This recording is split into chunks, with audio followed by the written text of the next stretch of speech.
Click the link in the description for your free Amsoil catalog.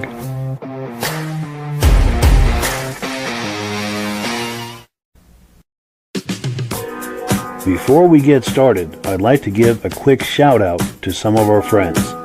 The Eastern Snowmobile Racing Hall of Fame. Search for them on Facebook.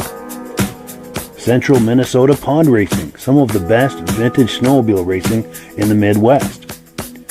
Crane's Snowmobile Museum, 172 Main Street in Lancaster, New Hampshire. The Vintage Snowmobile Club of America Quarterly Magazine. The New Hampshire Snowmobile Museum at Bear Brook State Park in Allenstown, New Hampshire. The Benedim YouTube channel, some of the best vintage snowmobile videos on YouTube. Ben's Vintage Mini Bike Podcast, the second Sunday of every month at 8 p.m. Eastern Time. The Muscle Car Show and Tell Podcast, every Wednesday at 9 p.m. Eastern Time. Second Chance Upholstery and Automotive, custom snowmobile and automotive upholstery in Derby, Vermont. I am your independent Amsoil dealer. Click the link in the description for your free Amsoil catalog. Lastly, if you decide to advertise with the Vintage Snowmobile Podcast, this could be part of your advertising message.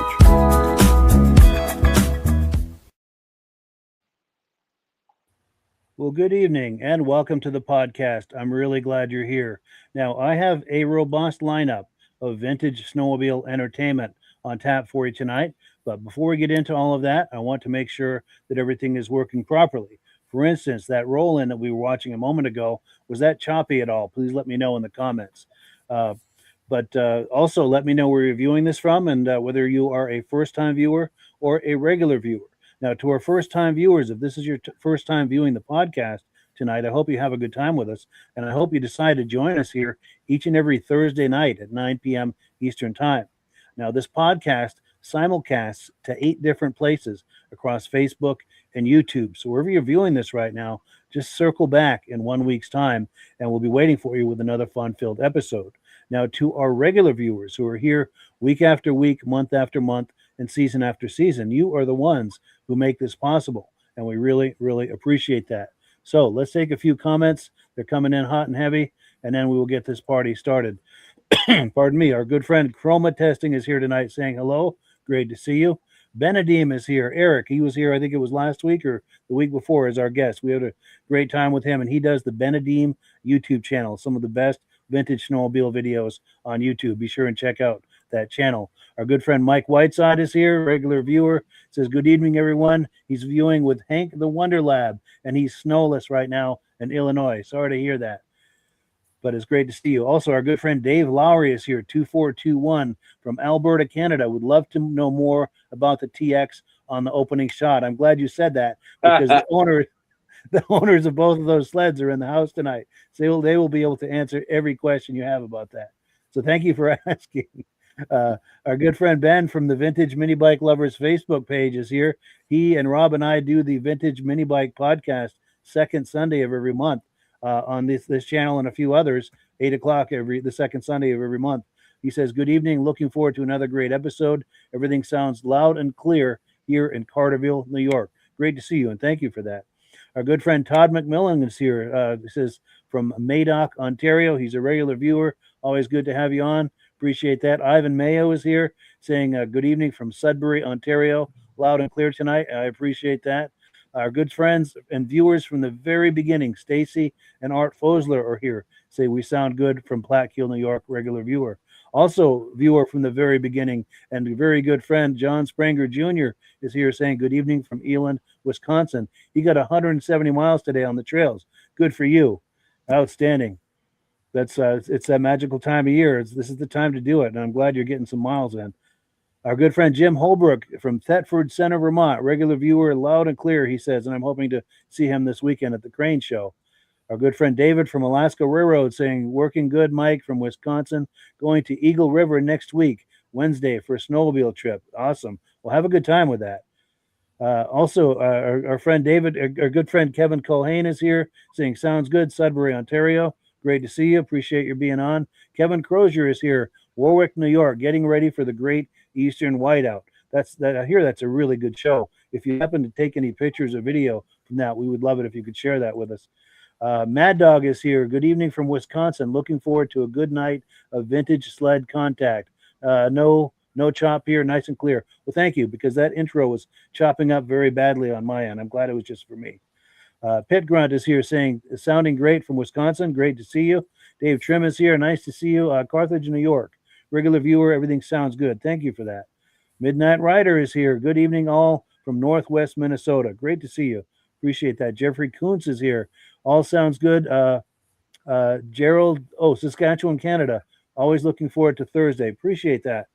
Cool deal. John T. Sinna is here. We just booked a night with him on the podcast. He's coming on, I think, March the 5th, first Thursday in March. He does the Blue Ferrari Snowmobiles Facebook page. Be sure and look for that. He's in North Branch, Minnesota. Nice to chat with you today, John. Brian Van Haverbeek is here from Ontario. Great to see you. He's a big kitty cat collector. Cat Dudes is here from Michigan. Nice to see you.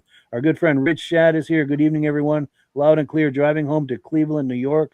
Got a great event coming up Saturday in Fulton, New York, the Great Eastern Whiteout. Ben Nadeem will be videoing that event, and we can't wait to see pictures and images from that. And thank you for letting us know. So if anyone's in that area, be sure and check out that event. I hear that's one of the top events in New York State. Tim Bewick is here from Marlborough, New York. Nice to see you, Tim. Thank you for viewing. Peter 2017 is here loud and clear from Eastern Ontario, Canada. Here to see what Mr. Pit Grunt has to say. So there's your cue, Mr. Pit Grunt, in the comments. Leave us some comments. Well, let me switch gears here, and we will bring our friends on. And as promised, we will get this party started. Gentlemen, how are we doing tonight? Great, Mike. Great, Mike.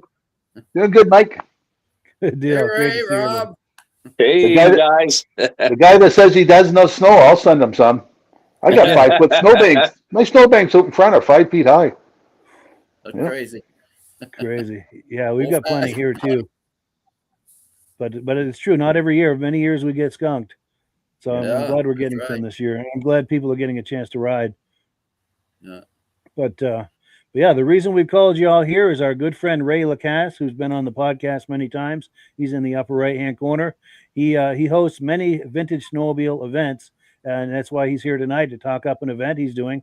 Yeah, go ahead, Ray, and please talk about this event that's coming up.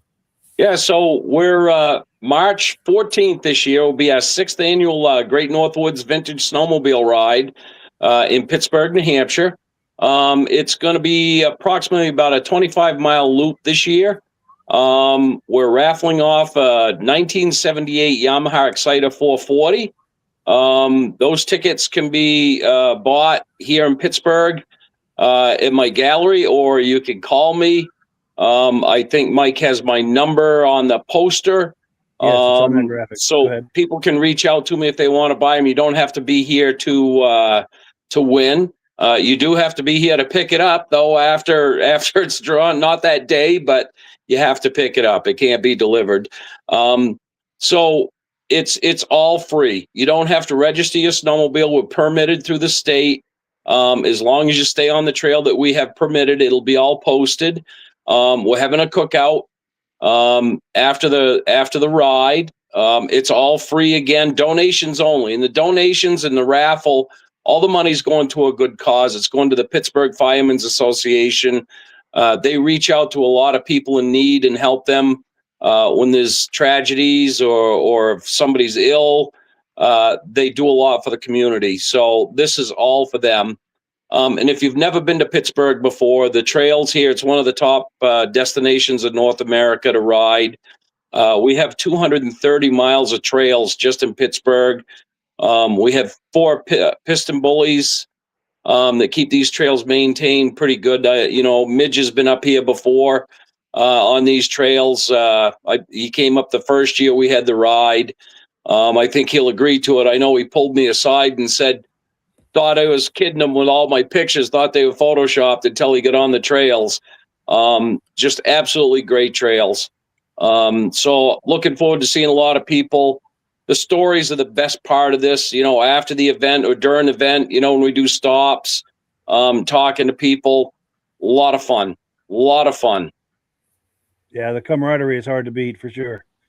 That's for sure. And I think I think Pittsburgh usually gets more snow than the rest of Vermont and New Hampshire, doesn't it?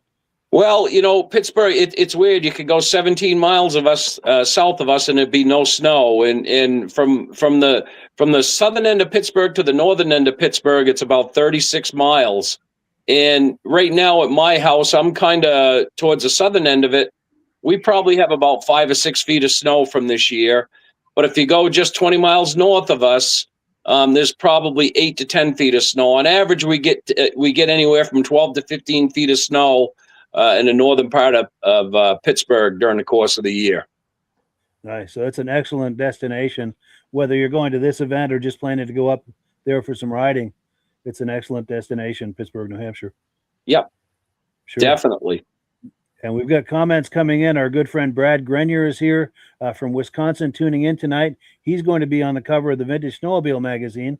Hope I'm not giving that away, but that's going to be coming out here in a few weeks, and he and his Yamahas are going to be on the cover of that. Awesome. So that is quite an honor. Bradley Welch is here. Thanks for having me, watching from Barry's Bay, Ontario. Excellent. Thank you for joining us tonight. Appreciate that. Also, our good friend Josh Levicker is here. Good evening from Turin, New York. 21 inches of snow on Tug Hill so far this year. Excellent. Wow. Well, I hope you're having an opportunity to do some riding, Josh. So we've been talking about this Vintage Snowmobile show, ride, I should say, Vintage Snowmobile ride coming up in Pittsburgh, New Hampshire. I have video clips from previous years that we can look at. So it's great to talk about it, but there's no substitute for taking a look. And I'm stalling here because my computer is running slow.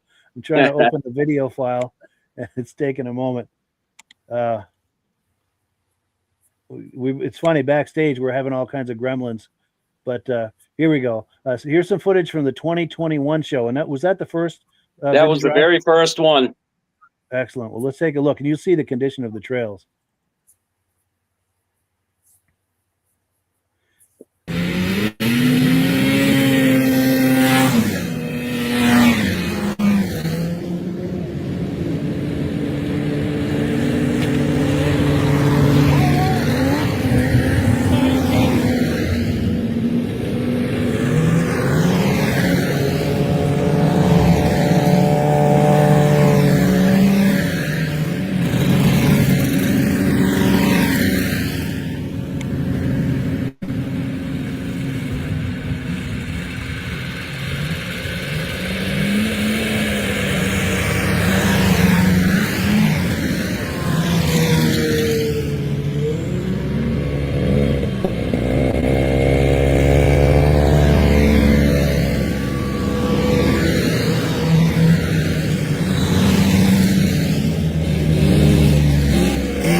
Yes, so there you have it. That was an awesome day. That was It a sure nice was. day. Yeah. Definitely. And do Rob or Midge have questions or comments on that? How many machines do you have there for the first year? I think we had close to 150 sleds the first year.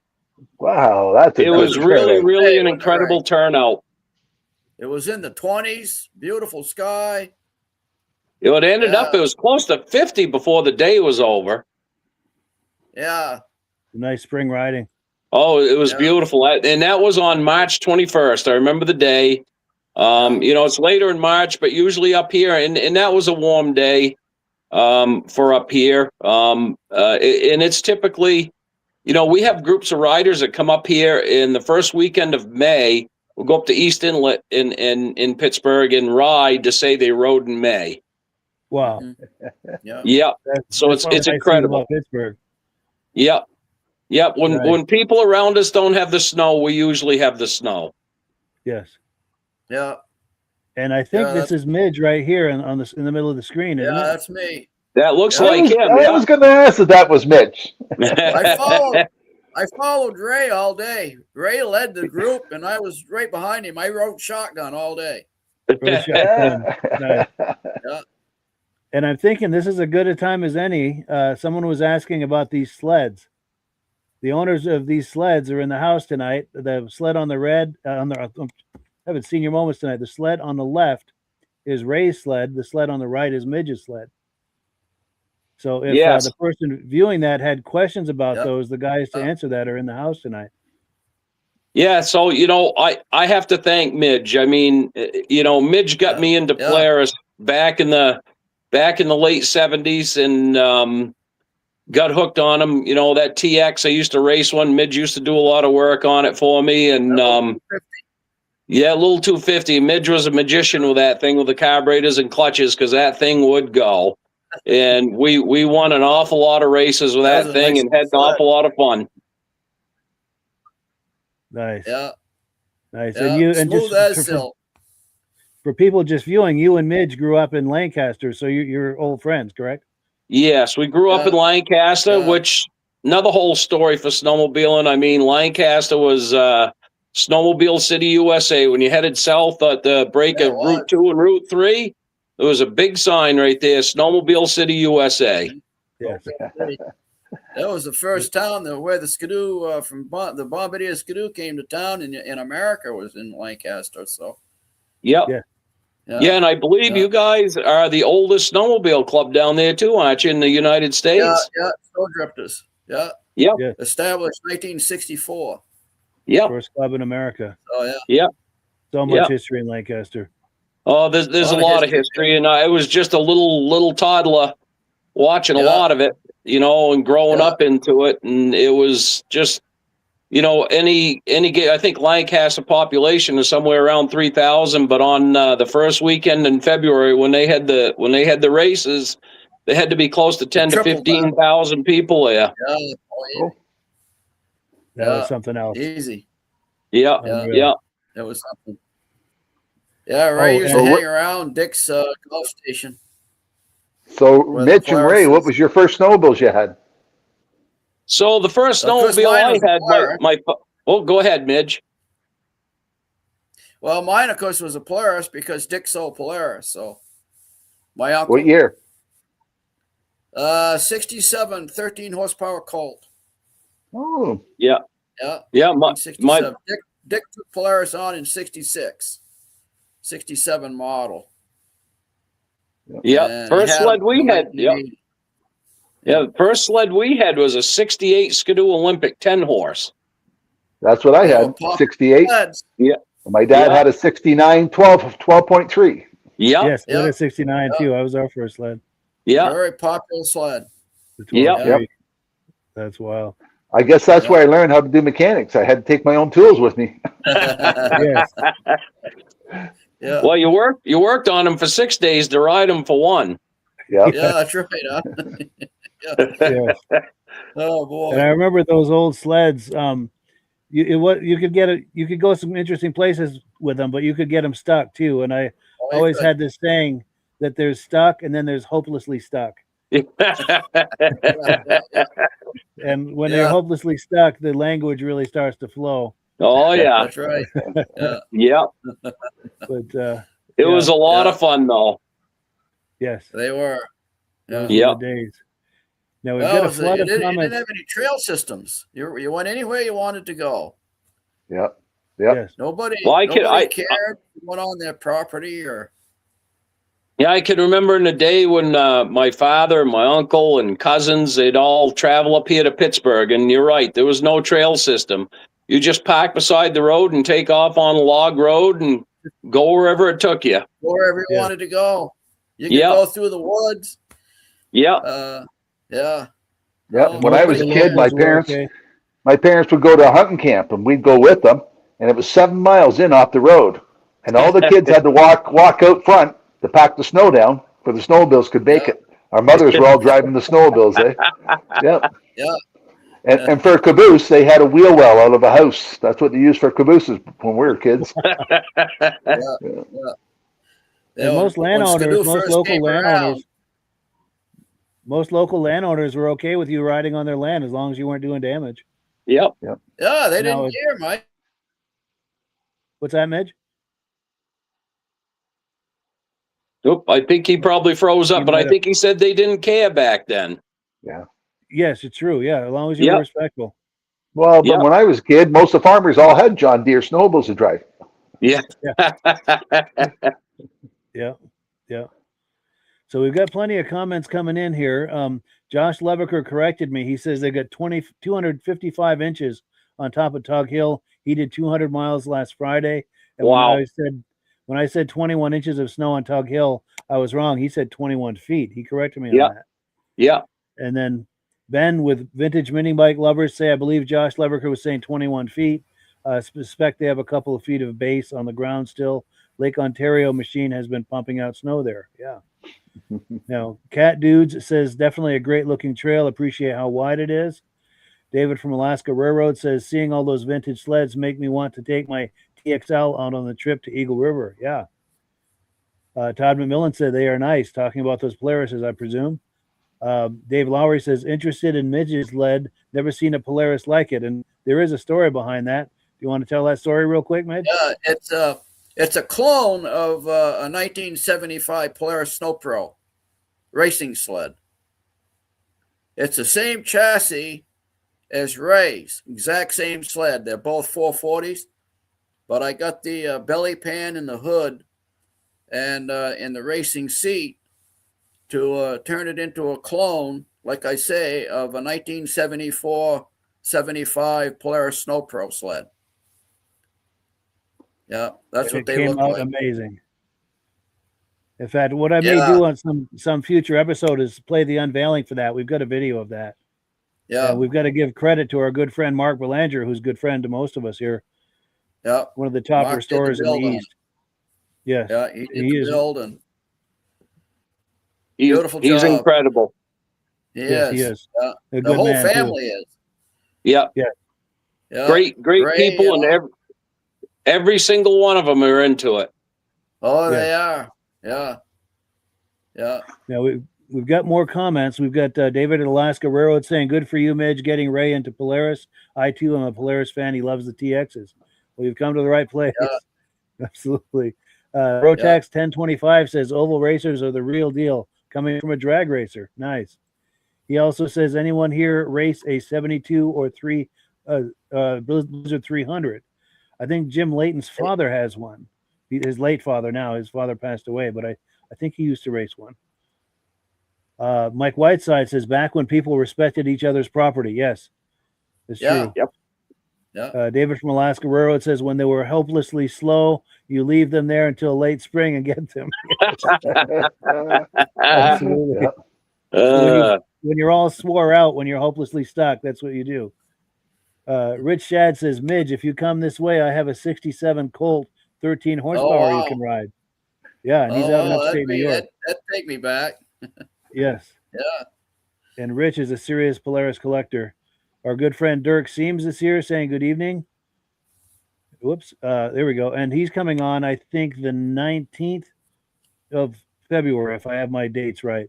But he's going to be coming on here real soon for some show and tell and some video clips. And Midnight Rider says, Midge, your clone, is it a free air? Yes, it is. 440 free air. I had bigger carburetors put on it. It came through with the 34 millimeter carburetors, and I had 38 millimeter carburetors put on it, and it's got tuned pipes, but they're trail pipes. They're made by Owen, and they have mufflers on the end of them, that twin pipes. And I do believe Ray did the same thing with that 440 of his, right, Ray? Did the exact same thing. It's got 38s in the same pipes. Yeah, it beefed it up. Following my good buddy Midge. Are the pipes louder? The pipes make it louder, Mitch? No, it's actually as quiet as a stock sled, but you get a lot more performance from them.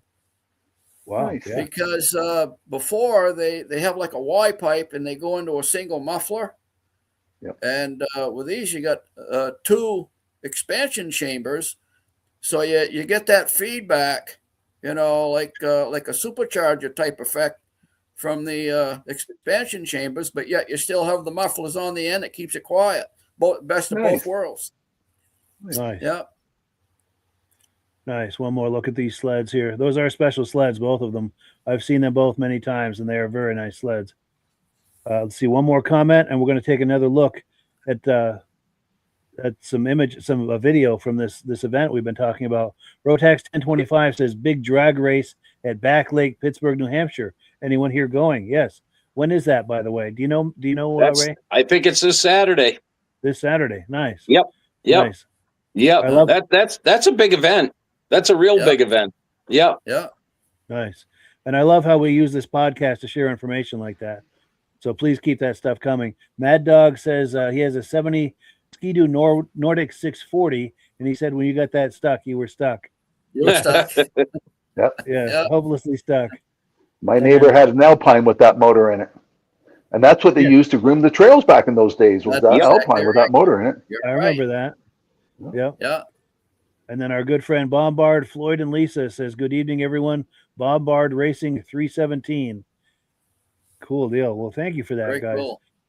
So we're going to play another clip or two of this event that he's been talking about, that Ray's been talking about in Pittsburgh. Now we're going to look at a photo montage from a different year. So let's take a look. And it's taking a moment to load here. But these are images that came from Ray. I put some music under it, put it into a little montage that we can all enjoy. And it's taking a moment to load. Here we go.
Oh, my mic was off that whole time. I was just chattering away there. Okay. Sorry about that. I was commenting about this upcoming event. We were watching clips from a previous year. This is happening in Pittsburgh, New Hampshire in March. But I wanted to see if Rob, Midge, and Ray had any comments on what we've just been looking at here with these I videos. seen in there there's something that said a 337 Edinburgh. Never heard of that. Yep. Three-quarters of the way through it was, Mike. Yeah, that was actually the very first year, Mike. Those pictures are from the first year. Oh, it is? Okay. Yep. Yeah, there was a lot of sleds there. There were a lot of sleds there, I'll tell you. And the incredible part again was at the cookout, and I was walking around talking to everybody, and just to hear the stories. And then for people that didn't know the event was going on, that came in on new sleds, and they got off, took the helmets off, and their eyes were big as grapefruits, you know. They just couldn't believe what they were looking at there. And the stories from them and telling me, we're going out to buy sleds just to do this ride, you know. it was just unbelievable. It just, there's no feeling like it, you know, the camaraderie that you had from all these people and everything that happened. I mean, you could see the cookout, everything that was going on. I mean, that's like what it used to be in snowmobile, and that's what you did. You went out to have a little cookout and do stuff like that, you know? Exactly. We used to do that all the time. Yeah. Right. We used to take some hot dogs and make a fire and have a cookout. And it may not have been with 150 people, but you had some of your good friends with you, by Jesus. We had fun. Yeah. And people coming along that you weren't even in your party would stop, grab a hot dog and stick around and maybe leave in a while, but make so many friends doing that, because we would do that too. We'd start with just our family and our neighbors. We'd ride and we'd meet up with some other people, and we'd either join them or they'd join us, and we'd go down the trail a few more miles and stop and meet some other people. And sometimes it was people we know, sometimes it wasn't, but either way it was a joyous vibe. Everyone's laughing and joking and having a good time, and 2 seconds you're all great friends. The vibration on that was amazing. And if you broke down, somebody inevitably always came along with an extra dry belt or a spark plug or extra gas or something. People would always or a rope. Yes, a tow rope. A tow rope. The last resort. And then we've got Ray right here. I think that's you, Ray, isn't it? That's me. Yeah, that's you. Nice. Yeah. Well, cool. So in case people are just joining us, I'm going to pull this away and I'm going to put that graphic up, and I'm going to give Ray a chance to give us a quick recap on this event that's coming up for people who are just joining us. Yeah, so this is our 6th annual Great Northwoods Vintage Snowmobile Ride in Pittsburg, New Hampshire. I think you can see from the pictures and the video and everything that Mike's done, and Mike has helped us out tremendously. I can't thank Mike enough. But it's March 14th of this year. It's approximately about a 25-mile ride. It goes from 9 a.m. to 4 p.m. We're permitted. So people can do the ride. They can hang there. They can do that loop as many times as they want to do. They don't have to be registered. We're permitted through the state. And if you have a spouse or a friend that doesn't have a vintage snowmobile and they just want to be there, we don't tell anybody they can't come. You can ride any sled that you want, and come enjoy it and have fun. The cookout at the end, all the stories that are going on. We're going to be trying to give away some prizes and stuff too at the end of this. So there's a lot going on. Everything is free. We do donation only, and all the proceeds are going to the Pittsburg Firemen's Association. We try to give back to the community in events like this as much as we can, and they're great people that have done a lot of great things for people that have been through tragedies. We just went through one here just recently. Good friend of mine lost a granddaughter at 10 years old from cancer. She just 2 days ago. Yep. So, but the Firemen's Association reaches out to people like that and do what they can to help. So, this is a good event and for people to enjoy, and it doesn't cost you anything. If you don't have any money, don't worry about it. Come and enjoy it. If you do and you want to donate. We're not begging for anything. We're just whatever we can do to help the community, we do to help the community and bring. Have a lot of fun. Let's just have some fun. Yeah. I'm going to throw it back to it, Ray, and I'll tell you, Pittsburgh couldn't have a better person up there to get this stuff going, because Ray plays a big role in these vintage rides and in the shows that they have up there at the dam and everything. And I'll tell you, you do a good job for that town up there, Ray.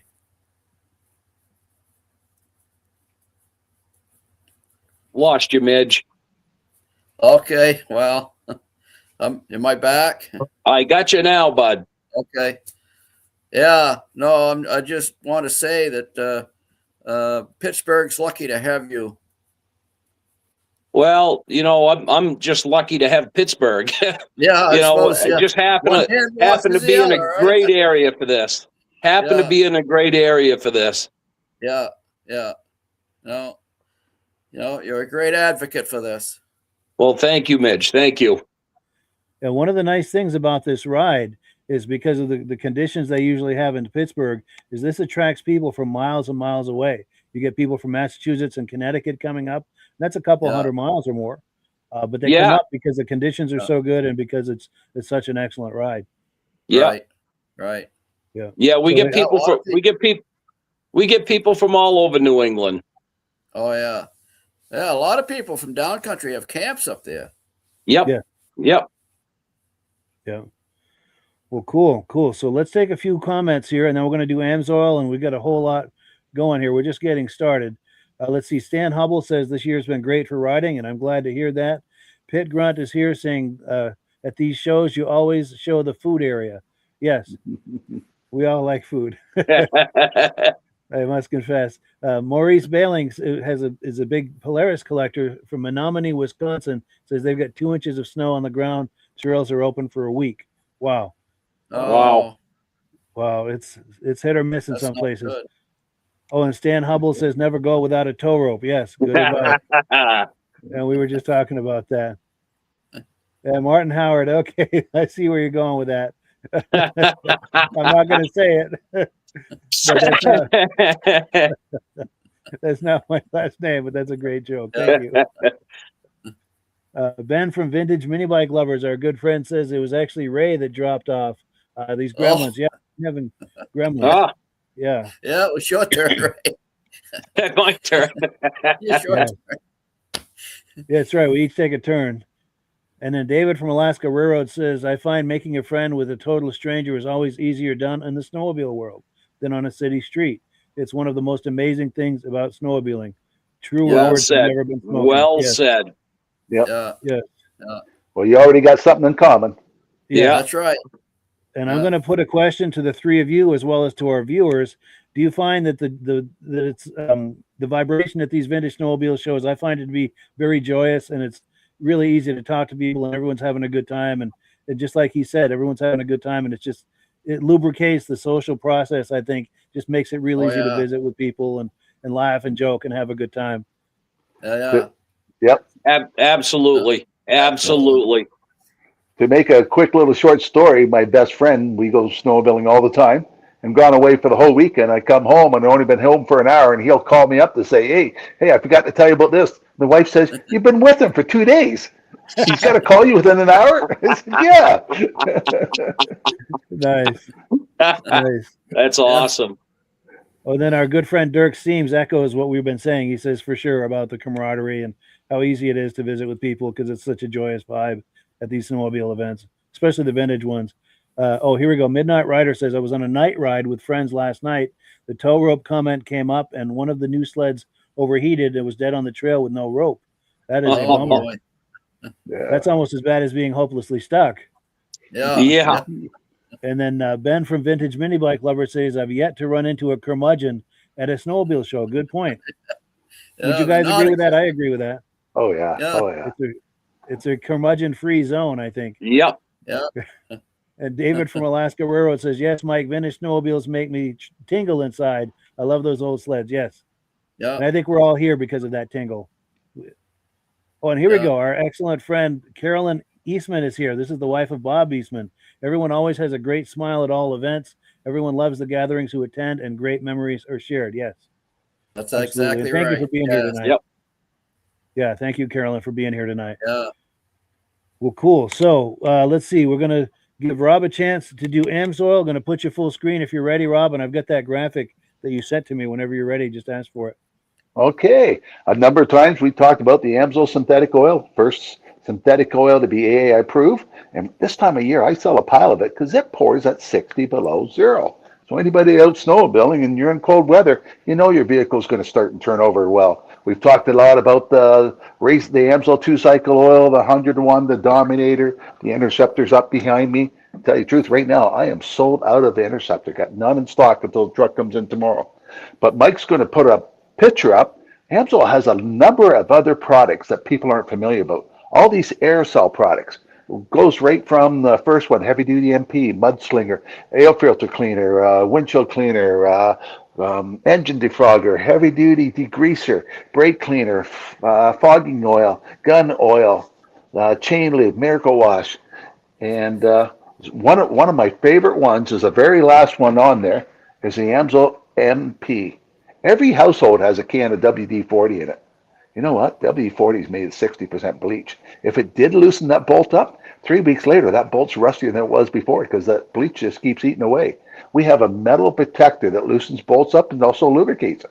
We use it for our sliders. We use it for our clutches. I use it at my cabin up north on the wooden windows to make sure they open and close. 101 use for this product, and it outperforms WD-40. But WD-40 is #1 seller in the world, but it doesn't work. Yeah. And a couple times we talked about before, I think it was on the car show, the Miracle Wash. Don't need soap and water. You spray it on. It's a foam type product. Lifts the product up, and you just wipe the dirt off. On the car show, Mike and I talked about our power foam for the carburetors. I have people that buy it, that use it to clean their engines, spray the engine, and take a garden hose and rinses all the dirt off before they sell the oil, the vehicle that leaks oil. But we had this product and another product, and we had 2 glasses, and we sprayed it in. The one comes out like a Varsol spray. The Amsoil comes out like a foam. So it cleans out, fills the whole inside of the carburetor, the cylinders, the exhaust valves, even helps with catalytic converters. Great products. And Mike and I talked about before how to become a preferred customer. You buy everything directly from Amsoil. Costs you $10 a month to become a preferred customer. You save 25% on a product. Case of oil, $250 for a case of gallons of snowmobile oil. You get it for $197. It's well worthwhile to pay the $10 to become a preferred customer. And if you want a magazine with the prices in it, we show everybody what the preferred price and the retail price should be. Click on Mike's link and you can get the magazine. You can also click on Mike's link and sign up as a preferred customer. It's up to you now, Mike. Absolutely. Thank you. And that's how we pay the bills around here. I'm signed up as an Amsoil dealer under Rob. So when you order through me with my referral number in the comments, Rob and I both get a commission, and that's how we pay the bills with this podcast. And preferred customer program, that's a one-time fee of $10 for 6 months. I think you misspoke saying $10 a month. Yeah, that's all right. That's all right. But we thank everyone who's been buying Amsoil with us, and we thank you if you're considering it. We really appreciate that. Got a couple quick comments here, and then we've got a few other announcements. Oh, this is nice. David from Alaska Railroad says to Carolyn Eastman, Bob is his favorite race driver. He absolutely adored him. Thank you for that comment. We appreciate that. Yes, the wife of Bob Eastman is with us tonight, and we appreciate that. She's a wonderful friend to all of us. Rotax 1025 says, anyone remember the oval race in Plymouth, New Hampshire in '73? Might have been at the high school, not a pro race, he's guessing. Midge or Ray, any recollection of that at all? I don't remember. There were a lot of races back then. Yeah. Every fairground had a race back in those days. Yeah. God, I remember back in the later '70s, we were gone every weekend. There was something going on somewhere in New England. Yeah. Oh yeah. Whitefield had one. Yep. Yeah. I mean, St. Johnsbury had one. Yep. Yeah. Had them over on Elmore Lake and up on Memphis Magog up I think is it Rockland and something just above Derby line there. I can't remember what the name of the town was, but we used to race up there. Yeah. This weekend there's a race at Eganville, Ontario, the 50th anniversary for the race. Yeah. Nice. All the big guys are going to be there before they go to Valcourt, Quebec. Yes. Oh yeah. Yeah. And it's funny you're saying that because I've got some announcements here. We've got our good friend Jeff Wesner sent this in to me. This is in Wisconsin this coming weekend. This Kuykafer Park apparently was a test site for Mercury Marine at one time.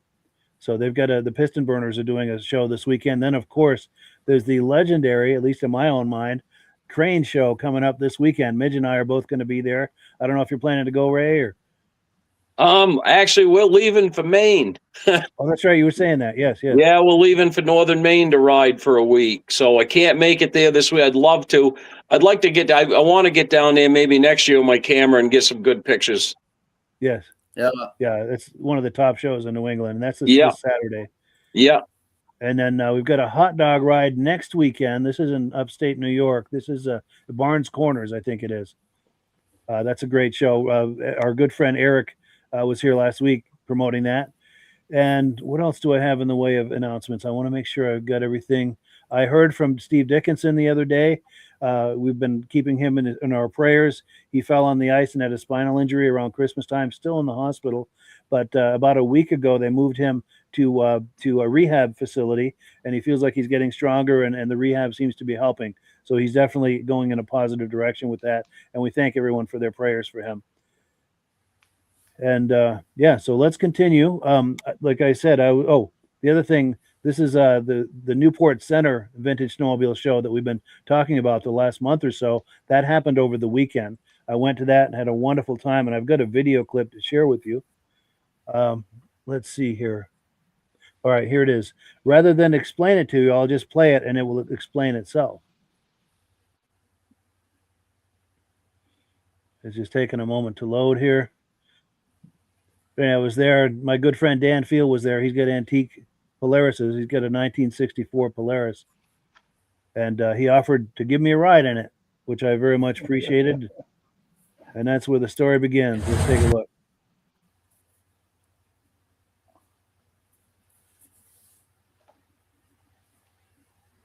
Want to go for a ride in this, Mike? Hell yes, let's do it. Perfect. Thank you. Cool. You come in on this side. Okay, yeah. I'm on your road. I'm right in. I appreciate the offer. That's the best offer I've had all day.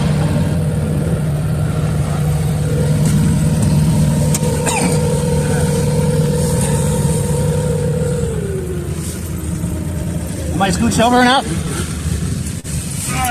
There we go. Get my big feet in. Oh, yeah. All right, I don't need this hat. Oh, yeah. There goes your dad. Go off like a blaze of glory. Yes. I don't know which way to head it, but They usually go to the right. Maybe we'll let a few go by and see where they're going. right. Yeah, they used to go down there, but I don't know what the story is. I guess they're gonna go down towards Judd's farm. Okay, yeah. And then come back. Yep. I'll give yourself.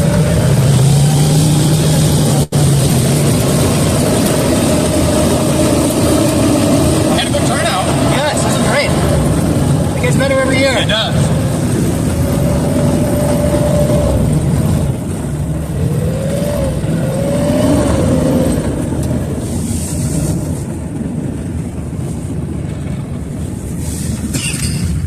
You okay to hold on to this? Oh yeah. Yep. Oh, yeah. Excellent. Let's try and get situated here. Yeah, this is great, man. I appreciate it. Good, clean fun right here. That's right. The thing with the cab, I mean, there's no heat in here, but there's no wind either. So That's half the battle. Yeah, for sure. Okay, cool.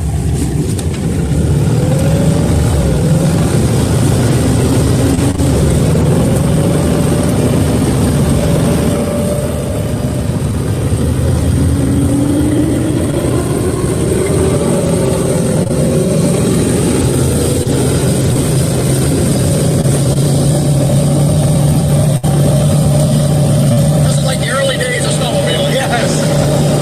This is what, a 64? 64. That's a year I was born. 82. Oh, really? Nice. That's cool. There we go. Class of 82 must be, right? Yes. Yeah, that's cool. Yep. Hey, Robert.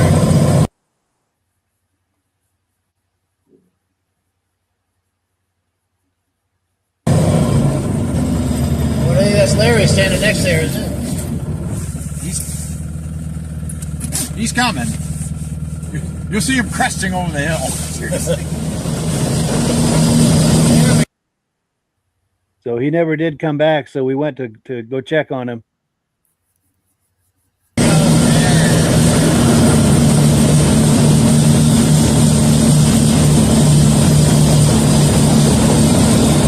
Hopefully it's a simple fix.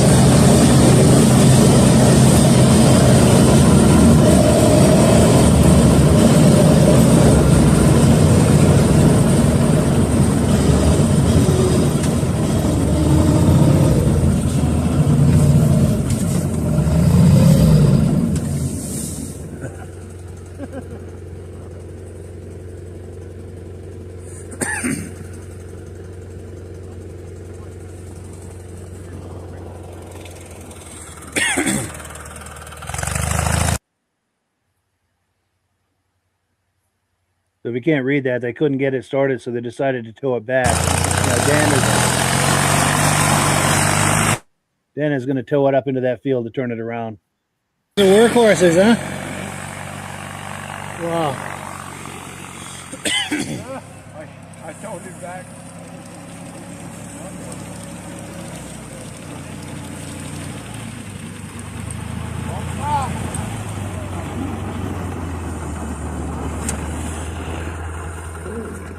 There we go.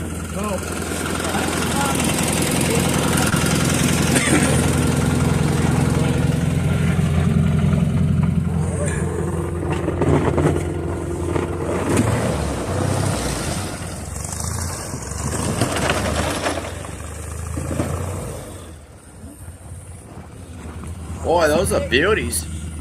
Yes. And we're working on bringing Dan on this podcast sometime soon too. He's got a real nice collection. Wow, those are nice ones. Yeah. Looks like a lot of fun. Yes. Yeah. Even when they break Remember down, that they're still one fun. Dick had a big one like that once. Well, Yeah. Somebody traded it in. And Nice. we almost sold it to Merle Tenney for the pipeline. Merle took it down. I went down with Merle on the meadow with it and had reverse and had a great big huge two-cylinder Onan engine on it. Huh. Yeah, it was a nice sled, nice big Polaris sled. And Nice. Merle didn't take it, but somebody else came in, had to have it, so they took it. Huh. Nice. Yeah. Yeah, that was a very capable machine for what it is for 1964. I found it was very comfortable to cruise down the trail, and it was a good workhorse. I had no trouble pulling that other sled. Not a problem. Yeah, no. Yeah. And then to turn it around, he had to go into the powder to turn it around, and it was very capable in the powder. Yeah, no, they went good. Yeah. That's incredible. Yeah. In fact, Polaris, I think, was in New England before the Bombardier Skidoo came down. Oh, really? There was a few people around that had those old big Polarises. Sure. Now we've got comments that have come in. Our good friend Dirk Seams says that looks like a nice warm ride in there in that enclosed canopy. That was very nice. Out of the wind, it was really nice in there. You really didn't need heat. And I don't know if you noticed, he was driving with his bare hands. He didn't have gloves on. Yeah. And then amazing. Todd, go ahead. Todd McMillan is asking, where does Rob live? Ontario, outside of Toronto. Nice. And the city of Toronto still snowed in. Still snowing. Wow. It's been 10 days now, and they got some streets still don't have open up. Oh, They brought snow melting machines in because the banks are so high. That's wow. And then our good friend Ben from Vintage Mini Bike Lovers says, what was that earlier discussion about a tow rope? No one is immune. Even these cool looking snow travelers. It's true. Yeah, always have a rope or a strap. Nothing is immune to that. No. No. And then Carolyn Eastman, a Polaris lover, says she likes that machine. Beautiful machine. Beautiful machine. Yeah. Yes, and those were both pristine machines, both Dan and his father. Showroom quality. Yes. And then Dirk is asking, did that have a wood and chain track? Yes, it did. Yeah. Yeah, wood slats on there. Yeah. Well, cool. So let me switch screens here. I've got a couple more clips to look at. It's 9:55. We might go a few minutes over. Trying to find my place here. I wonder if that wooden track does better than the Arctic Cat cleated track. Because whenever I crossed the road with the Arctic Cat cleated track, all I seen was sparks. I'd have to get off it. Yeah. Yeah. And they got interesting on pavement too. You could get just stuck on pavement with those. Yeah. I did that a couple times. But here we go. Yeah. I've got those hardwood cleats lasted a while. Yes. Now I've got a video clip. Our good friend John Sinna, who I believe is watching tonight, I hope he is, sent me some video clips, and I put them together. And here they are right here. Let's take a look here, and we'll react to it on the other side. And John is coming on the podcast here in a few weeks also. Farm place here. So, nice setup out here.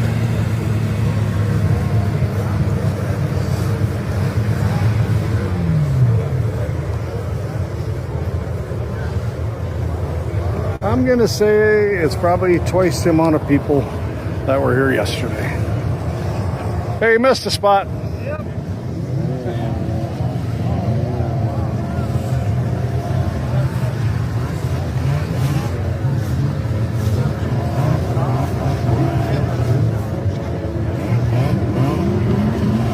What year is your Mercury? Mine's a 76.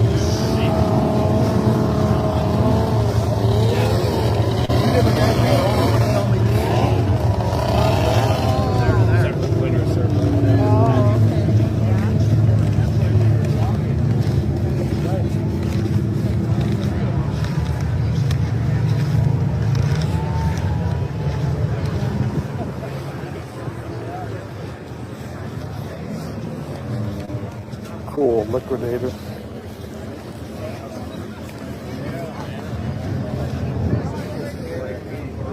Okay. So light. Yeah, exactly.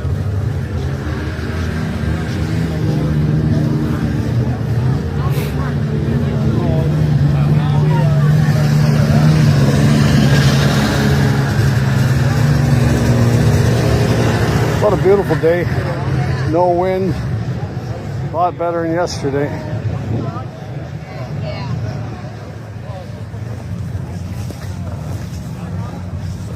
think I've seen it all. That's pretty unique. Did you get a picture of that? That is hilarious. Yeah, I know. Jeez. Very first snowmobile. Hams. Oh, wow. Look at that beautiful cutter. Wow. Somebody put some time into that thing. It's got a radio in it too. Really? Wow. Where's the battery hiding at? I like that. No shit. Oh, there it is right there. A little polka music going on? That is badass.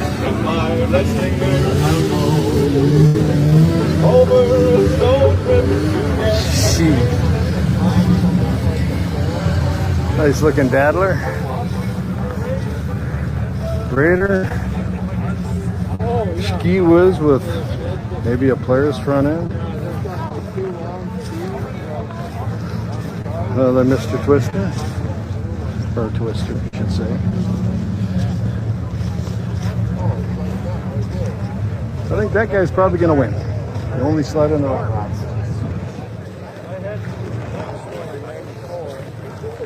This sled gets around more than my sleds do. This is a pretty cool sled. Santa snowmobile. Yeah. That thing's pretty cool.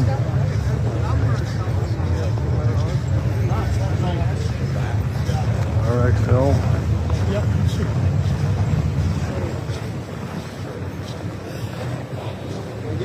3Ds. Who is this? There ain't too many of these things around. Okay. All right. Wow.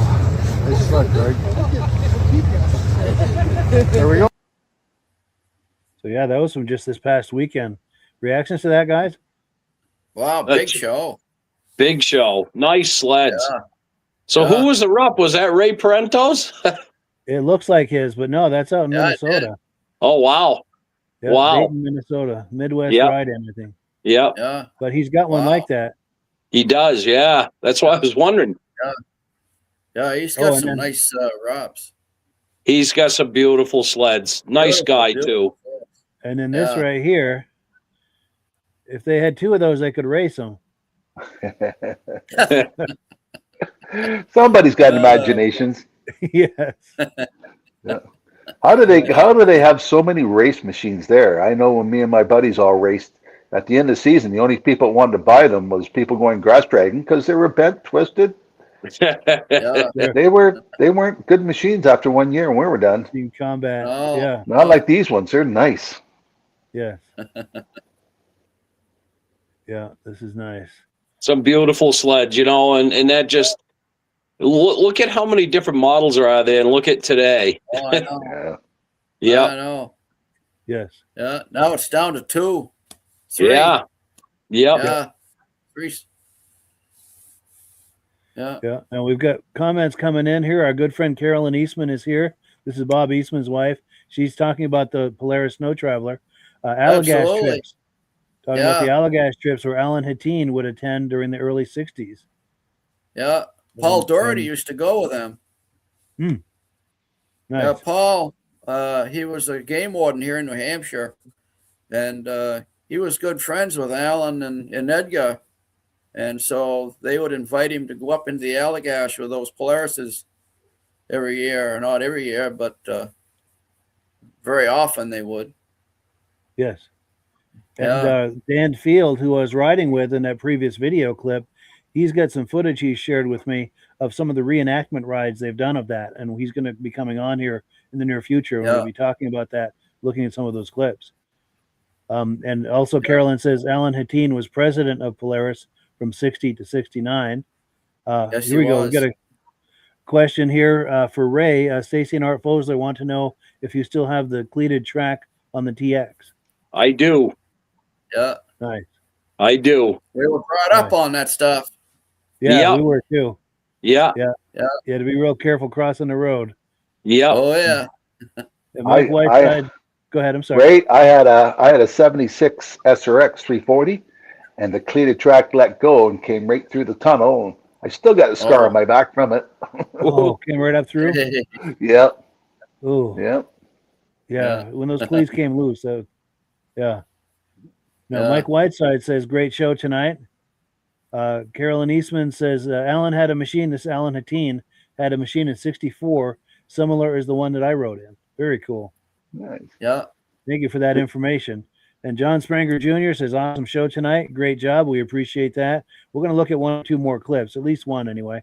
David from Alaska Railroad says, I told Mike earlier today, riding in that 64 Polaris is a real treat. I drove a 63 Polaris Snowmobile Traveler. Those sleds are a completely different experience from any other sled. Yes, absolutely. They sure are.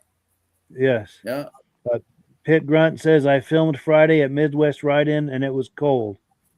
Yes. And I like that about how, there was a show this past weekend. Someone shares a video clip and we can enjoy it just a few days later, something we can all enjoy. So please keep those kind of video clips coming. We love that. Right. And then, oh, yes. And Carolyn Eastman says, Paul Doherty was a great friend of the Hatteens. Nice. Yeah. Yeah. He used to come into Dick's quite a lot. Oh, really? Yeah. Yeah, because he, he had Polaris, and so he'd get a dry belt once in a while, or some spark plugs, and shoot the beans, and nice guy. That's cool. That's cool. So I've got one more video clip, and I have to play it because this coming weekend is the Crane Show in Lancaster, New Hampshire. Midge and I are both going to be there. And if the viewers, any of you viewers are joining us, I know Jim Holbrook is probably going to join us. Love it if you can join us at this show. It's, for my money, it's one of the great shows in New England. I'm going to play a clip from it. And I just have to see which one is the Crane. Yes, okay. All right, so let's take a look at the Crane Show and we'll react to it on the other end. Well, hello, friends. We are here at the Cranes Snowmobile Show 2024. It's February 3rd, 2024. The 10th annual Cranes Vintage Snowmobile Show in Lancaster, New Hampshire at Cranes Snowmobile Museum, 172 Main Street in Lancaster, New Hampshire. Since it's the 10th annual show, they've pulled out all the stops to make it extra special, and we've got an extra special turnout today. This could be possibly the biggest turnout ever. As you can see, there's a sea of people and a sea of sleds, and it's kind of hard to get around with all the people and stuff, but we're going to do it anyway and try to give you a look at as many sleds as we possibly can. So let's get started. This is Phil Bell's Snowjet, 69 Snowjet.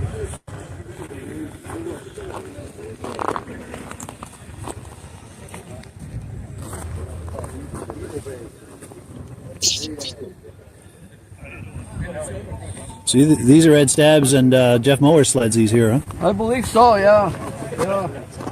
Ed's got that, what is this? That TC? I've never heard of that. This one here? Way up, that orange. Oh, yes, yeah. Yeah, it's very unique because the fiberglass cab is incorporated right into the metal of the chassis.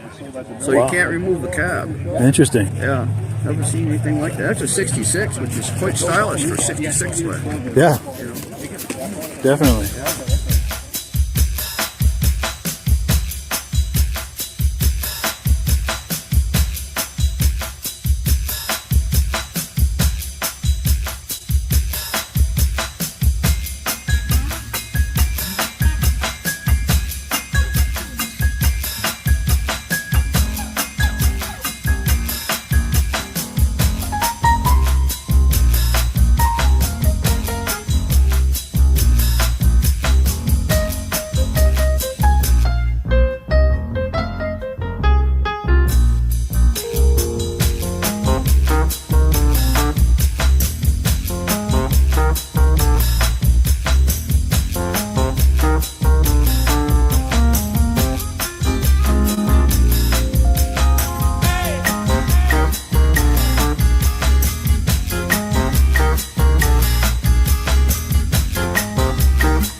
got to walking around with it, and I went to turn the throttle, the handlebars, the throttle caught right underneath my aunt and uncle's porch. Oh, and it took off?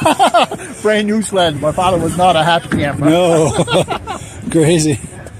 It was Wow. fun. And it was just like this one, you say? Yeah, same color, everything. Wow. And as the owner of this, do you want to make any comments about it? Or? Oh, it brings a smile to my face every time I ride them. I'll bet it does. Yeah. My husband started out riding these back in the 70s. Was the first Nice. he had. The 68. 68. Yep. It's pretty Yeah. rare. Yeah. It's in good shape. Yeah, it's all original, not restored. Really? Yep. Wow. You don't see these very often. Yeah, the carryover. That's amazing. I think that might be the first one I've seen in person. The best behaved kids around. Yes. That all started out ordering the wrong size suit online. he gets them running and I clean them up. Nice. Well, cool. Oh, thank you so much. Oh, thank you. Yeah, those kids were very well behaved. Yeah. Yeah. Never said a peep all day. Yes. Yeah. Reactions to that, guys? Oh, just a lot of Oh, memories. great show. Yeah. Yes. What a good selection. The red Arctic Cats, those ones right there. I seen one with a caboose that matched it. Yeah. Yes, that's Walt Right? Selly. That might have been it. Yeah. I don't think I've ever seen a caboose with one of them. Yeah, right there. Yeah. Walt Selly made that. That's a custom And made right thing. behind the motor, there's a lever. Is that to put the clutch in the gauge? I believe so. I know on the Snow Traveler it is. These are Arctic Cats, which is probably similar. But yeah, this is that tow behind right here that I think Yeah. Walt Selly I made think that. he made it out of an old Arctic Cat that probably the engine was bad or the track and chassis was bad, so he decided to Sure. turn it into a cutter. Yes. And Yeah. the Selly family is a serious they have a serious collection. There's 3 or 4 generations of the Selly family, and they own and collect and restore these old cats like that, these antique cats. Beautiful job. Yeah, they do beautiful stuff. And Walt Selly Yeah. just passed away. I'd heard, I think it might have been in May. So Yeah. really sorry to hear that. Prayers go out to the Selly family on that. Yeah. But Yeah, somebody said that you never see anybody. Well, you see everybody's got a smile at a snowmobile show. Well, there's only one person that doesn't smile. That's Dan Moore. But that doesn't mean he's not having fun. He just doesn't smile. yes, he's got He this has a lot Elias. of fun. You wouldn't know it. Right, yeah. It's true. He looks grumpy, but he's not. You talk to him, He he's looks a great grumpy, guy. but he's having all kinds of fun. Yes, and this is his right here, this Elias and snow toboggan with I think it's an Indian motorcycle engine. Yeah. Wow. Yeah. You got Yeah. Dan interviewed sometime there, I think. Yes. Yeah, he's got a Yeah. Bagona that I interviewed him with. A rear Yeah. engine similar to what we've been looking at. Yeah. I'll have to play that sometime.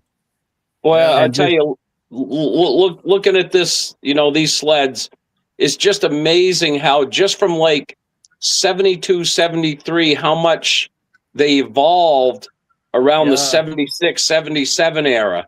I mean, you look at those Arctic Cat Zs and the TXs and stuff and those RUPs and just and the Skidoo RV, just unbelievable just in a short span how much they evolved. That just showed how much dedication it was in that program with the snowmobiles. Yes, and the competition was driving that think too. the I think. evolution of the snowmobile, I think it was the fastest turnaround for motorized vehicles that I've ever seen. Yeah, I would agree. As far as a leap in technology, like you say, from the 60s to the 80s, the 90s. Crazy. Yeah. And especially that window from about 72 to 77. I think that was the real, you could say like the whole 70s decade, but you look at 72 to 77, that was an incredible 5-year period. Golden era. Yeah. Yeah. I think that's when they had the best race machines too, back in those days. Yeah. I believe so. I would say agree. the 70s is the golden era of snowmobile racing. Yeah. Oh, for sure. What a time that was. Yeah. And in case you're just joining us, we've been looking at footage from the Crane show That show is coming up this Saturday, 172 Main Street, Lancaster, New Hampshire, at Crane's Snowmobile Museum. If you're in New England, it's the show as far as I'm concerned in all of New England. And hope you join us. Midge and I are going to be there, and it is so much fun, that show. And I wanted to make one other quick comment. We were talking last week about a tow behind that we had when I was a kid. It was almost like a dog sled. And I was going through some footage. Why isn't that popping on the screen here? There it is. Okay, I guess it's just not popping for me. But that yellow tow behind, it's not up for me, but if it is for you, there it is. Okay. That's exactly like the one we had when I was a kid. In fact, they may even be it because we sold it, I don't know, in the 80s, and someone might have bought it, and this might very well be it. But it's just like that. And I used to ride on the back of that when I was about 8 or 10 years old. And you had to do, if you wanted to stay on the back of that, you had to do some body English to stay on there. But at that age, I loved that. You know, I would hold on and just, I was all about it. Exactly. But so before we close things out, I'm going to pop the graphic for Ray's show that's coming up next month. Give him one last chance to give a pitch on it. Yep. So again, March 14th, it's the 6th annual Great Northwoods Vintage Snowmobile Ride in Pittsburg, New Hampshire. We're also, too, you see in the center, we're raffling off a 1978 Yamaha 440 Exciter. Thing's in pretty good shape. It runs really good. Just again, it's from that era. It's a great sled. All the proceeds again are going towards the Pittsburgh Firemen's Association. Ride is permitted. You don't have to register your sled. You can come and just ride on the trail that day. Come up and enjoy some wide, flat trails. Yes, it's an excellent Best ride. riding in the whole state. Yeah, some of the best conditions in the East. Yep. Yeah. And we're behind on our comments, so I'm going to take some comments, and then it'll give us each a chance to do a closing comment. Let me see here. Oh, yes. Okay, here we go. David from Alaska Railroad is saying that it's so awesome to have a racing legend's wife on our show. We are golden right now. Absolutely. And he's talking about our good friend Carolyn Eastman, the wife of Bob Eastman. She's a good friend of ours, and she comes on the podcast quite regularly, and we very much appreciate that. Definitely a big shout out to her. Yes. Also, Rob Hilditch saying, I got a question, Mike. Go for it. When I'm watching it on my phone, it's a 7 minutes delay. Is that just in case Mitch says something and you got to beep him? Yeah, you got to watch Midge. No, it does that on mine too, because I have it going on with my phone here, and it's a delay, just technology, I think. But it's good observation. I've always been behind anyway. Sure.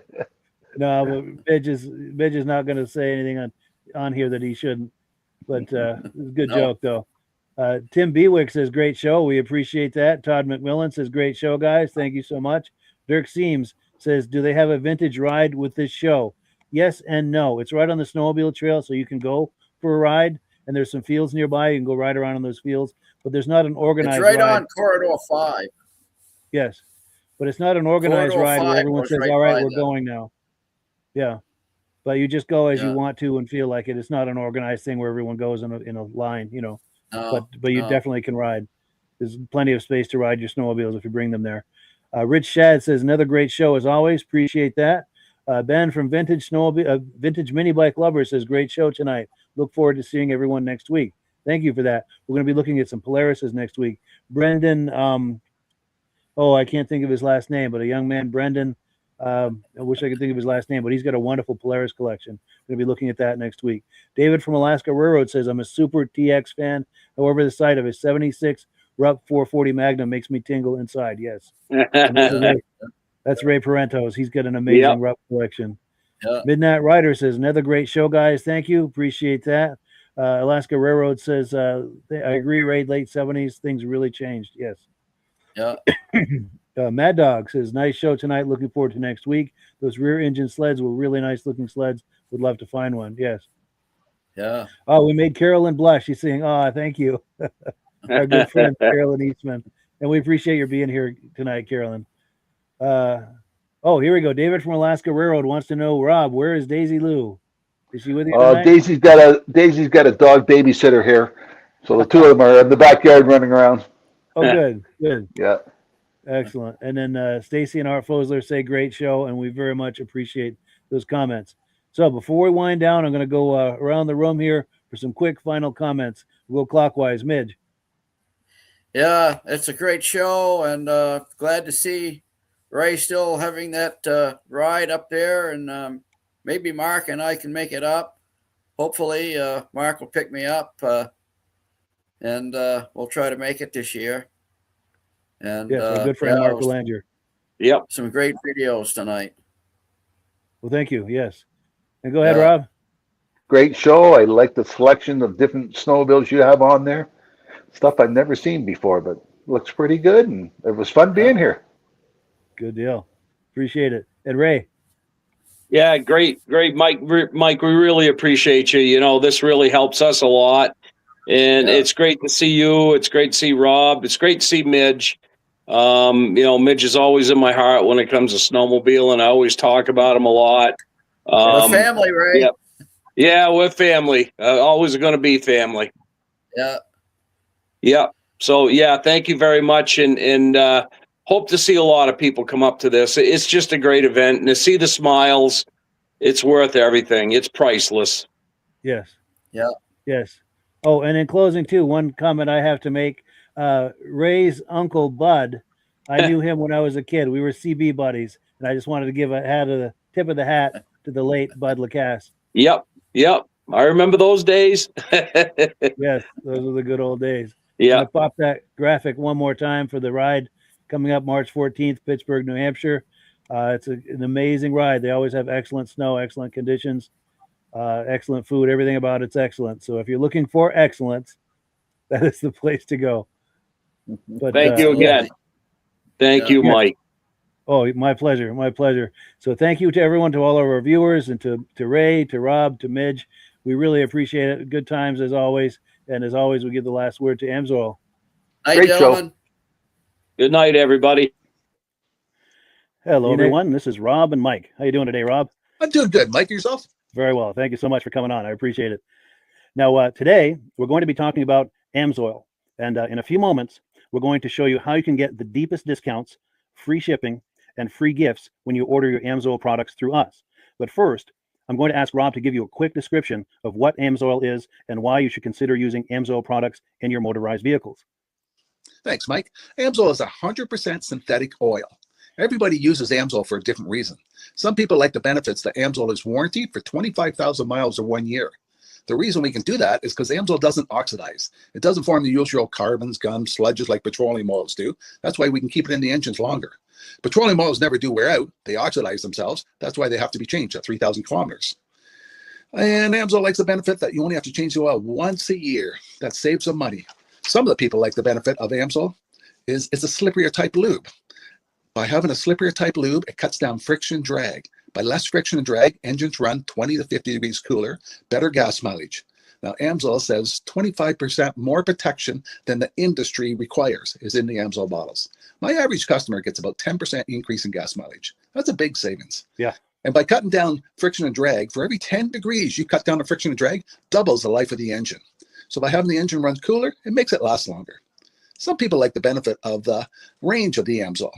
Amsoil's flash point is 425 degrees, and it pours at 50 below zero. Wow. If you ever tried petroleum oil when it's 10 below, it turns to honey. And in the summertime, petroleum oil thins out, and once it thins out, that's when it starts breaking down. So Amsoil is an all-season oil, can give you better gas mileage, longer engine life, less maintenance. It ends up being cheaper over a year's time running Amsoil than it is petroleum oils. That's amazing. That's amazing. And Amsoil is available for pretty much any motorized vehicle, anything from lawn equipment, cars, trucks, boats, ATVs, motorcycles, snowmobiles. Yep. And a lot of people phone me up and say, well, what's the benefit of our gear lube? Exactly what I told you about the engine oil. It pours in cold weather, it runs cooler, makes the equipment last longer. And they say, well, what's the benefit of the small engine? Same thing. Makes the engine run cooler, last longer, better performance. So it saves on all the applications that Amsoil has available. Wonderful. Wonderful. So yeah, let's talk now. Hopefully this has convinced people to think about maybe joining us in the AMSOIL experience. Let's talk about some of the discounts and free shipping and how that all happens. I'm going to pop a graphic on the screen. And yeah, by all means, if you want to talk people through how this preferred customer program works. AMSOIL has a number of different programs. One of our main ones is a catalog customer, where somebody can order directly out of our catalog. If they order out of the catalog, they order $100 worth, AMSOIL will ship it right to their house. But our best program is our preferred customer. For only $10 for 6 months, you become a preferred customer, you save 25% on all the product. You order $100 worth, they're going to give you free shipping. You don't have to order a whole case. You can mix and match. Say you want 4 bottles of small engine, 7 bottles of 5W30, and a couple of gear loops. You can mix and match. You can order 1 bottle at a time if you want. There's no minimums, no maximums. By being a preferred customer, you save over 25% on all the products you're going to buy. AMSOIL sends you extra gifts, a $5 gift certificate on your birthday, $5 when you renew your account, and stuff like that. So it's a good way to save on some of the products you want to buy. For sure. Yeah, it's an incredible value. And this is the deepest level of discount that anyone can get when ordering AMSOIL. Is that correct? It is. Wonderful. So let's take people through the step-by-step experience of placing an AMSOIL order. Then that would include signing up for the preferred customer preferred customer program, so they can receive those deepest levels of discount. So let's go to the website. This is what the website's going to look like. These are some screenshots. Once you go to amsoil.com, there's a link in the description, or you can just type that into a browser, amsoil.com. This is the page you land on. At the upper corner of the page there, you see how I've circled in red.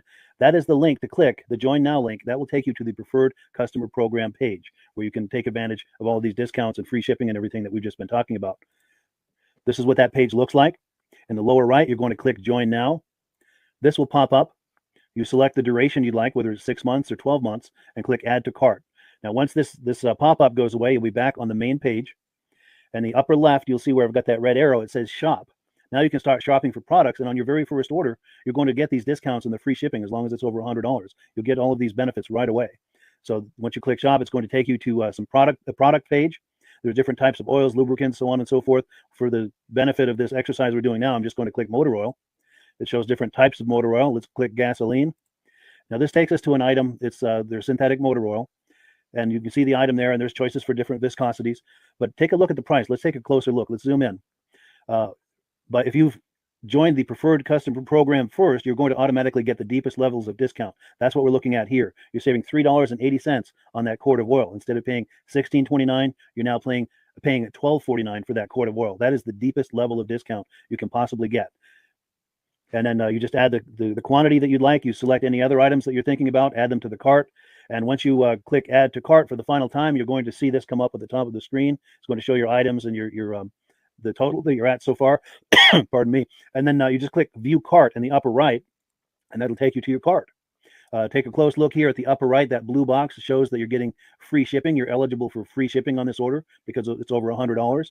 That little yellow box shows that you've got the preferred customer membership on your order that gives you the deepest levels of discounts for the next 6 to 12 months. And then below that, you've got the items that have been selected. For the exercise here, I selected 9 quarts of the signature series, but that brings us up over $100 for the free shipping. We're saving $34.20. And if you're ready to finish, you click Checkout Now, and that takes you to this screen here. If you haven't signed up with an AMSOIL account at this point, just click in the lower right to create an account, create a new account. It's going to ask you for some basic information, name and those types of things. Now let's take a closer look. You'll see this gray shaded box. This is a very important box. This is going to ask you if someone has referred you to AMSOIL. And if so, please enter my name. My name is Mike LaPierre. It's spelled right there on the screen for the correct spelling. And also the referral number, 304-555-94. That's how you make sure that Rob and I get credit for this. Now, in the interest of full disclosure, I have signed up for AMSOIL under Rob. So when you order using this referral number, Rob and I both benefit. So if you enjoy these podcasts that we're doing, this is a wonderful way to support the podcast, because when you order using this referral number, Rob and I both benefit. And the commissions I make go directly toward offsetting the cost of doing these podcasts. So I thank you in advance for that, for using my referral number. I very much appreciate it. And once you've done that, you just go into the next screen to enter your payment information, and you're done. Now, once you've placed your order that's over $100, and that order includes your AMSOIL Preferred Customer Program, you are now eligible to get a free DVD from myself. Now, this is going to be either a muscle car DVD or a vintage snowmobile DVD. Use the email address on the screen, wkspodcasts@gmail.com. Send me an email. Let me know which DVD you would like me to send you, the muscle car or the vintage snowmobile DVD, and I'll get that right out to you. As you're typing in that email, in the subject line, be sure and type in capital letters, free DVD requests, so it stands out as I'm checking my email, and we'll get that right out to you. So I guess the last thing, Rob, that we wanted to talk about is if someone is considering AMSOIL as a business opportunity. Yes. If anybody has a retail or a commercial account and they would like to buy directly from AMSOIL, just send Mike a line. He'll show you how to set up and you can buy directly from AMSOIL. But if you are interested in starting your own part-time business, a part-time business that can grow into a full-time income, Mike and I will show you the AMSOIL marketing plan. AMSOIL has a large selection of products that cover almost every application.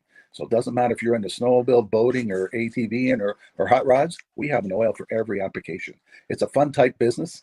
That's I really enjoy doing. Where else can I go and have fun and make money doing it? And Mike and I are here to help you all the way along. If you need any help on how to promote or to find new accounts, we're here to help you. For sure, for sure. So when you sign up under that number, this 304-555-94, you're getting Rob and I as a team. Now, Rob has been doing AMSOIL for 40 years. Can you believe that? 40 years. So he knows every aspect of this business and he knows all of the ins and outs of the products. So he'll be able to help you with any kind of product questions or any kind of questions to show you the different business models that you can do with AMSOIL. And then the other thing that you get when you sign up under me is I've got a strong background in social media. So if you need some coaching on how to generate AMSOIL leads using Facebook and YouTube, I'm happy to coach you with that when you sign up under Rob and I. You get both of us as a team to help you, to coach you, to support you, whatever you need to get you off and running with this business and having fun with it. Like Rob said, it's an enormous amount of fun. If you're like Rob and I and you enjoy going to any kind of boat shows, car shows, motorcycle shows, snowmobile shows, anything with a motor, you like going to those shows, those events, those races, this is a great way to turn that into a income opportunity for you. Yes. And just by wearing my AMSOIL hat at one of these events, people come up and ask me about AMSOIL. People don't know where to buy it, and I'm there to help them, show them where they can buy the product. Perfect. Well, cool. Well, this is great. Any final thoughts, Rob, before we wrap it up? AMSOIL's a fun business. AMSOIL's been around since 1968. It was the first synthetic oil to be AI approved. Wow. Yeah. That's amazing. And that's very early in the game too, isn't it? Yes. For sure. Well, good. Well, thank you so much, everyone, for viewing. Hopefully, we've gotten you excited as we are about the AMSOIL products. We'd love it if you could join us either as someone who uses the AMSOIL products or to join the AMSOIL team as a business opportunity. And we thank you so much for viewing.